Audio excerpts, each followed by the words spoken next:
આગળ વાત ઠંડીને લઈને કરીએ તો રાજ્યભરમાં ઠંડીનો ચમકારો હવે વધ્યો છે। ઉત્તર પૂર્વના પવનો ફૂંકાતા ઠંડીનો ચમકારો વધ્યો। સૌથી નીચું ગાંધીનગરમાં 13.8 ડિગ્રી તાપમાન નોંધાયું છે, ત્યારે અમદાવાદમાં 15.2 અને વડોદરામાં પણ 15.2 ડિગ્રી તાપમાન નોંધાયું છે। આ તરફ રાજકોટની વાત કરીએ તો 14.8 ડિગ્રી, કેશોદ 15.8, મહુવામાં 14.5 ડિગ્રી, ડીસામાં 16.1 અને પોરબંદરમાં 16.3 ડિગ્રી તાપમાન નોંધાયું છે।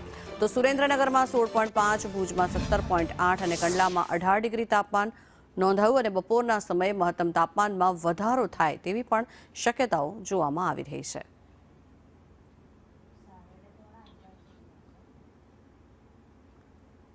તો ગુજરાતભરમાં ઠંડીનો ચમકારો વધે તેવી શક્યતાઓ જોવામાં આવી રહી છે। ગાંધીનગરની જો વાત કરવામાં આવે, પાટનગર ગાંધીનગરમાં 13.8 ડિગ્રી તાપમાન નોંધાયું છે, સાથે જ વડોદરા અને અમદાવાદમાં 15.2 ડિગ્રી તાપમાન નોંધાયું છે। અન્ય સ્થળોની વાત કરીએ, સુરેન્દ્રનગર 16.5 ડિગ્રી અને સાથે જ ભુજની જો વાત કરીએ તો 17.8 ડિગ્રી તાપમાન ભુજમાં નોંધાયું છે।